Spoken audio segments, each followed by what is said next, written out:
पुर्तगाल में 2022 की बात है, जब एक प्रेग्नेंट इंडियन वुमन की एक हॉस्पिटल से दूसरे हॉस्पिटल में शिफ्ट करते टाइम कार्डियक अरेस्ट से डेथ हो गई थी। पुर्तगाल का सिस्टम कितना अकाउंटेबल है इस बात का पता इस चीज से लगता है कि वहाँ की उस टाइम की हेल्थ मिनिस्टर डॉक्टर मार्ता टमिडो ने खुद आगे आकर रिजाइन दे दिया था। ऑफिशियल रिपोर्ट्स की माने तो डॉक्टर मार्ता का स्टेटमेंट था कि वो अब इस स्थिति में नहीं है कि वो ऑफिस में काम कर सके। इस बात से पता लगता है कि डॉक्टर मार्ता कितनी रिस्पॉन्सिबल और अकाउंटेबल थी कि उन्होंने अपने आप को कंपेटेबल ना होने पर खुद आगे आकर रिजाइन दे दिया। और इंडिया में मोस्ट ऑफ द पॉलिटिशियंस बिल्कुल भी अकाउंटेबल नहीं है, चाहे उनसे कितनी भी बड़ी गलती हो जाए वो कभी भी फ्रंट फुट पर आकर एक्सेप्ट नहीं करेंगे। अभी दिसंबर की बात है कि इंदौर में एक पब्लिक टॉयलेट का कंटेमिनेटेड वाटर मेन पाइपलाइन में मिक्स होकर लोगों के घरों तक पहुंच गया और उससे काफी लोगों की डेथ हो गई और काफी लोग अभी हॉस्पिटल में भी एडमिट है। लेकिन वहाँ के पॉलिटिशियंस और ऑफिशियल्स की ओर से कोई रेजिग्नेशन लेटर तो छोड़ो, अभी तक उन्होंने एक्नॉलेज भी नहीं किया है। इंदौर में अभी तक कंटेमिनेटेड वाटर पीने की वजह से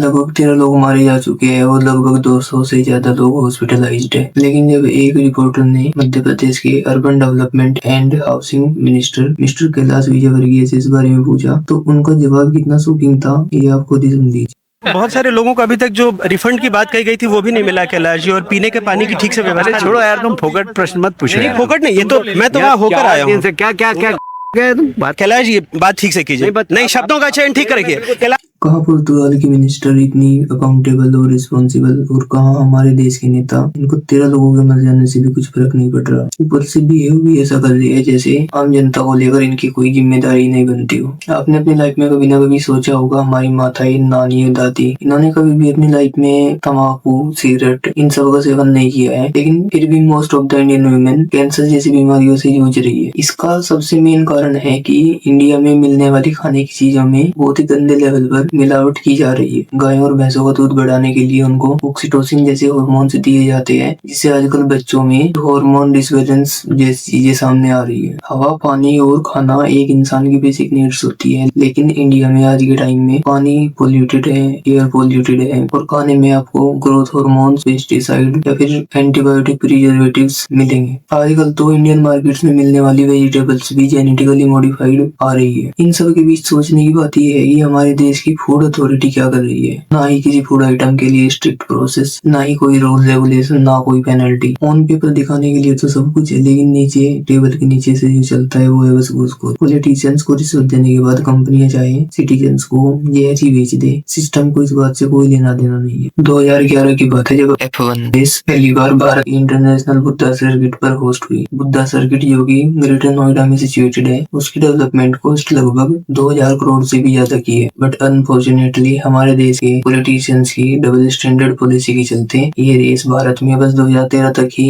होस्ट हुई। हुआ ये था कि 2012 के टाइम अखिलेश यादव उत्तर प्रदेश के सीएम थे और उन्होंने F1 रेस को स्पोर्ट कैटेगरी से हटाकर इंटरटेनमेंट कैटेगरी में डाल दिया। इंडिया में जब किसी भी चीज को इंटरटेनमेंट कैटेगरी में डाल देते हैं तो इसका मतलब होता है कि उस पर अब बहुत सारा टैक्स लगने वाला है, और हुआ भी यही। अब हर रेस से पहले F1 के कार्गो एयरपोर्ट पे हफ्तों तक वेट करते रहते थे। अथॉरिटीज ने F1 को इंडिया में वेलकम नहीं किया और उनसे उनका रेवेन्यू ब्रेकडाउन मांगा। इवन उनके ग्लोबल ऑफिस तक उन्होंने टैक्स नोटिस भेजने स्टार्ट कर दी, जिससे फ्रस्ट्रेट होकर F1 ने इंडिया से मूव बैक कर लिया। F1 रेस जिस देश में भी होस्ट होती है वहाँ की इकोनॉमी पर एक पॉजिटिव इम्पैक्ट आता है, बट अखिलेश यादव की सरकार ने शॉर्ट टर्म में टैक्स कलेक्ट करने के प्लान के चक्कर में लॉन्ग टर्म में डेवलपमेंट और इकोनॉमी को दांव पर लगा दिया। ऐसा सोचा नहीं कि गवर्नमेंट को नहीं पता था कि F1 रेस होती क्या है, और अचानक उन्हें 3 साल बाद याद आया कि इसकी कैटेगरी चेंज करनी चाहिए। गवर्नमेंट को ये अनस्ट्रक्चर्ड पॉलिसी ग्लोबल लेवल पर डिस्प्ले करने की क्या जरूरत थी। ये तो हो गई कुछ पास्ट की बात, लेकिन अभी प्रेजेंट में रेखा गुप्ता जी की एक AQI वाली वीडियो इन दिनों काफी चर्चा में है। स्प्रे हॉटस्पॉट पे ही तो करेंगे आप, कोई मॉनिटर पे करके AQI डाउन होता है क्या? और AQI एक ऐसा आपका टेम्परेचर है, आपको जो किसी भी इंस्ट्रूमेंट से पता चलता है, तो उसमें watering is the only solution, जो हम भी कर रहे हैं, जो पिछली सरकारें भी करती थी, और वो हॉटस्पॉट पे ही होता है। जहां सबसे ज्यादा पॉल्यूशन होगा वहीं तो आप सफाई करेंगे। मीटर पे तो नहीं मार रहे आप जाके पानी। 30 साल के पॉलिटिकल करियर के बाद भी अगर कोई पॉलिटिशियन इतनी इलिटरेसी वाली बात करेगा तो ये बात सबको हैरान कर देने वाली है। मतलब दिल्ली में इंसान टैक्स दे रहा है, GST दे रहा है, बट रिटर्न में उसको कम से कम ऐसी गवर्नमेंट और ऐसे ऑफिशियल्स तो मिले जो प्रॉब्लम्स को एक्चुअली अंडरस्टैंड करे और उनको एक्नॉलेज करे। ऐसी कंडीशन में एक आम आदमी किस पर रिलाई करेगा, जहां सिस्टम में बैठे हुए पॉलिटिशियंस ही इतने इलिटरेट है। मेसी के इंडिया टूर के दौरान जब रेखा गुप्ता स्टेडियम में आई तो देखिए कैसे आम पब्लिक ने उनके खिलाफ नारे लगाने स्टार्ट कर दिए।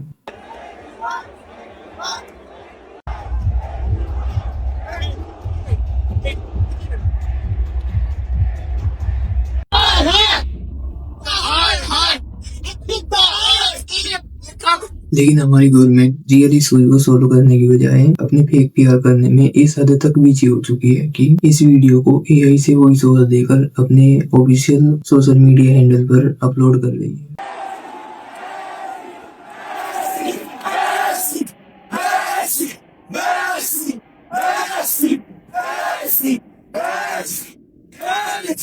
गवर्नमेंट बाई हुक और बाई क्रुक आम जनता का ध्यान रियल इशूज से दूर रखना चाहती है। आप ये वीडियो देखिए। आईफोन 17 लॉन्च हुआ है और पहली बार उसका सबसे unique colour orange, cosmic orange आया है। यानी दुनिया के सबसे हाईटेक कंपनी के सबसे हाईटेक प्रोडक्ट के ऊपर भी भगवा नजर आने लगा है। अगर किसी को कुछ समझ में ना रहा हो तो उसे अपनी नजर बदलने की जरूरत है। और एक इंटरनेशनल वेल नोन कंपनी अपने 3 रात की रिसर्च के बाद अपने प्रोडक्ट का कलर फाइनलाइज करती है, लेकिन इंडिया के सो कॉल्ड मिनिस्टर्स इस बात का भी प्रोपोगेंडा फैलाने के चक्कर में लगे हुए हैं कि आईफोन 17 का कलर इस बार ऑरेंज कंपनी वालों ने लॉन्च कर दिया। अगर नेताजी की आइडियोलॉजी फॉलो करे तो यूएस में प्रिजनर्स को ट्रांसपोर्ट करने के लिए और न्यू इमेट्स के लिए ऑरेंज कलर की ड्रेस 1970 से अभी तक यूज होती आ रही है। लेकिन उस टाइम तो इंडिया में नेताजी की अपोजिट पार्टी कांग्रेस की सरकार थी। सैडली इंडिया में मोस्ट ऑफ द पॉलिटिशियंस का एक ही एजेंडा है कि आम जनता को किसी भी तरह जाति और धर्म के नाम पर मैनिपुलेट करके वोट ले लो। अब इससे पहले कुछ लोग मुझे देशद्रोही या एंटी मोदी डिक्लेयर कर दे तो मैं आपको बता दूं, ऐसा नहीं है कि राइट विंग के मिनिस्टर्स ये सब करते हैं। अपोजिशन के भी कुछ मिनिस्टर्स और पॉलिटिशियंस आपको ये सब करते करते दिख जाएंगे। अपोजिशन पार्टी का रोल होता है कि वो रूलिंग पार्टी को क्वेश्चन करे about development, GDP, road infrastructure, employment, tourism, GDP, but in reality they are giving meaningless statements. अब आप ये वीडियो भी देख लो। इस वीडियो में कैसे कांग्रेस के एक नेता रेप को सेमलेसली जस्टिफाई कर रहे हैं। There is a saying, when rape is acceptable, lie down and enjoy it. जिस देश में सिस्टम में बैठे हुए पॉलिटिशियंस ही ऐसी मानसिकता रखते हैं, उस देश में हमारी बहन बेटियां कैसे सुरक्षित रह सकती है। Now let's talk about transport and road infrastructure. Nitin Gadkari का E20 फ्यूल ये अगर इंट्रोड्यूस किया गया था कि E20 फ्यूल किसी भी वाहन को कोई नुकसान नहीं पहुंचाता और ये ब्राजील में भी इम्प्लीमेंट किया गया है। बट ब्राजील में E20 फ्यूल तब कम्प्लीटली इम्प्लीमेंट किया गया जब वहाँ पर चलने वाले व्हीकल पूरी तरह से E20 फ्यूल कंपेटेबल बन गए थे। और अगर E20 फ्यूल इंजन को बिल्कुल भी नुकसान नहीं पहुंचाता तो फिर हर नई मैन्युफैक्चर्ड व्हीकल पर E20 कंपेटेबल का लेबल क्यों लगाता है। और अभी आप नितिन जी की ये क्लिप देखिए। गाड़ी थी वो इनोवा है, अब सब गाड़ियां किसानों ने तैयार किए हुए इथेनॉल पर चलेगी। 60% इथेनॉल, 40% बिजली, उसका अगर एवरेज पकड़ा जाएगा तो 15 रुपए लीटर पेट्रोल का भाव होगा। जनता का भला होगा, किसान ऊर्जा दाता बनेगा, देश का प्रदूषण कम होगा। बट नितिन जी अभी तक पेट्रोल के प्राइस में 1% का भी ड्रॉप नहीं आया है, बल्कि कुछ कंज्यूमर्स ने ये रिपोर्ट किया है कि उनके वाहनों में लगभग 20% तक माइलेज ड्रॉप हुआ है आफ्टर E20 ब्लेंडेड फ्यूल। इन सब पर ऑयल मिनिस्ट्री का एक्सक्यूज है कि E20 फ्यूल का प्रोडक्शन और रिफाइनिंग कॉस्ट इतनी ज्यादा है कि वो पेट्रोल प्राइस को भी ओवर क्रॉस कर गया। हमारे देश में रिसर्च और रिस्क एनालिसिस नाम की भी कोई चीज एग्जिस्ट करती है नहीं, ये बात हमें ऑयल मिनिस्ट्री से पूछनी चाहिए। और जब E20 ब्लेंडेड फ्यूल के इतने सारे डिसएडवांटेजेस है तो ऐसे भी क्या मजबूरी है कि सरकार में होड़ लगी पड़ी है E20 ब्लेंडेड फ्यूल को इम्प्लीमेंट करने की। यूएसए में per capita income $85,800 per year है, वहीं इंडिया में per capita income $27,000 per year है। बट फिर भी यूएसए में पेट्रोल प्राइस $3.25 पर गैलन। इसे INR में कन्वर्ट करे तो लगभग 75 रुपए पर लीटर है, जबकि इंडिया में पेट्रोल प्राइस 100 रुपए को भी क्रॉस कर चुका है। ये क्या लॉजिक है कि एक देश का पर कैपिटा इनकम दूसरे देश से 32% ज्यादा है, लेकिन फिर भी पेट्रोल प्राइस उस देश से 30% तक कम है। और इतनी लूट खसोट करने के बाद भी इंडिया में रोड्स की हालत कैसी है ये तो आप सबको पता ही है। फिर ये इतना पैसा जा कहाँ रहा है। गवर्नमेंट का कहना है कि E20 फ्यूल एक ग्रीन रिवोल्यूशन है, जबकि इथेनॉल के लिए शुगर केन एक रॉ मटेरियल यूज होता है। और वेस्ट यूपी में हम सबको ही पता है कि जो शुगर केन होती है वो बहुत ज्यादा वाटर इंटेंसिव क्रॉप होती है। और ऊपर से नीति आयोग का कहना है कि हमारा देश पहले ही वाटर क्राइसिस से जूझ रहा है, बल्कि कई स्टडीज में ये तक पता लगा है कि इथेनॉल प्रोडक्शन में पेट्रोल की प्रोडक्शन से कहीं ज्यादा कार्बन इमिशन होता है। फिर ये ग्रीन रेवोल्यूशन कैसे हुआ? मोस्ट इम्पोर्टेंट बात यह है कि इंडिया में 2023 से पहले बनी 80% कार्स और 90% bikes are not E20 compatible, जिसके चलते इंजन में रस्ट और फ्यूल सिस्टम डैमेज जैसी समस्याएं सामने आ रही है। 2022 से 2024 के बीच यूपी के वाराणसी में एक रोपवे बनाया गया, जिसकी टोटल लेंथ 4.2 किलोमीटर और टोटल कॉस्ट 645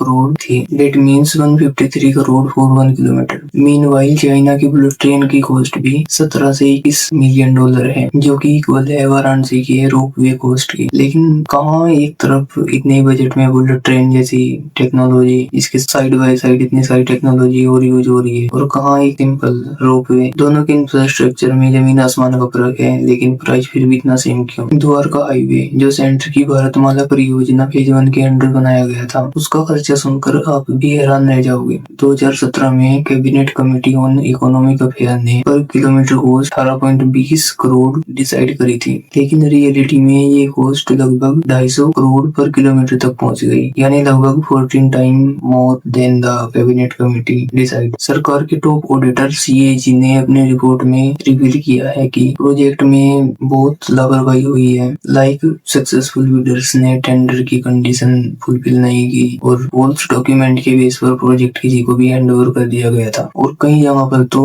अप्रूव्ड DPR के बिना ही काम स्टार्ट कर दिया गया था। पर बात सिर्फ रोड्स तक सीमित नहीं है। Association for democratic reforms ADR की रिपोर्ट्स भी डेमोक्रेसी पर एक सीरियस सवाल उठाती है। ADR ने 2019 से 2024 के बीच लगभग 4600 MP और MLA के एफिडेविट एनालाइज किए। इस एनालिसिस में पता चला कि लगभग 16 MP और 135 MLA वुमेन के खिलाफ क्राइम से जुड़े केसेस से जूझ रहे हैं। सबसे ज्यादा केस वेस्ट बंगाल में लगभग 25 MP और MLA, उसके बाद आंध्र प्रदेश में 21 और ओडिशा में 17। और बात यही खत्म नहीं होती। 2024 लोकसभा इलेक्शन में जीतने वाले 543 MP में से 251 MP खुद के खिलाफ क्रिमिनल केसेस डिक्लेयर कर चुके हैं। कंपैरिजन देखें तो 2009 में नंबर सिर्फ 30% था, 2014 में 34% और 2019 में 43% और अब 2024 में 46%। मतलब 15 सालों में 55% का जंप। सीरियस क्रिमिनल केसेस का हाल और भी अलार्मिंग है। 2024 में 170 MP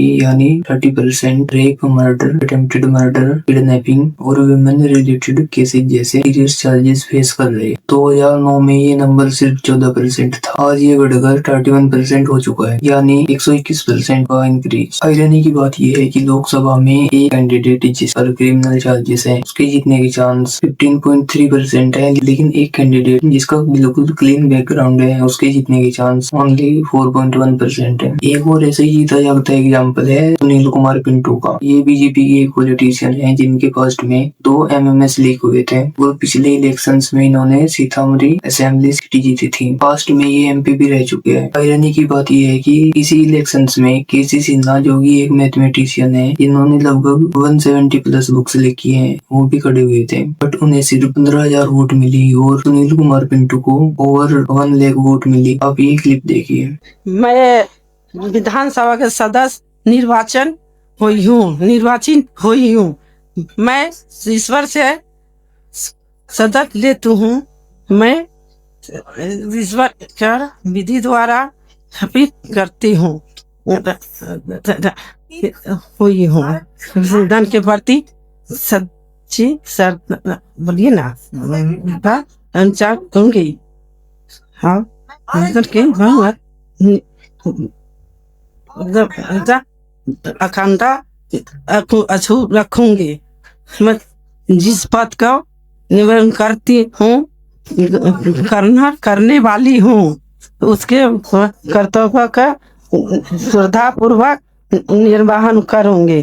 धन्यवाद। ये है बिहार के बाहुबली की वाइफ विभा देवी, जिनसे शुद्ध हिंदी भी बड़ी ही मुश्किल से पढ़ी जा रही है। जिन नेताओं से हम विकास और रोजगार की उम्मीद लगाए बैठे हैं, उनका हाल आप देख ही सकते हैं। मैं तो ये बात सोचकर परेशान होगी, जब एक आम आदमी एक सर्टिफिकेट बनवाने जाता है तो उसका वेरिफिकेशन ऐसे होता है जैसे उसने कोई क्राइम कर रखा हो। लेकिन पॉलिटिक्स में किसी प्रकार का कोई बैरियर नहीं है, यहाँ पे सबका वेलकम हो जाता है, चाहे कोई 10वीं फेल हो, 12वीं फेल हो, किसी के ऊपर कितनी क्रिमिनल केसेज हो।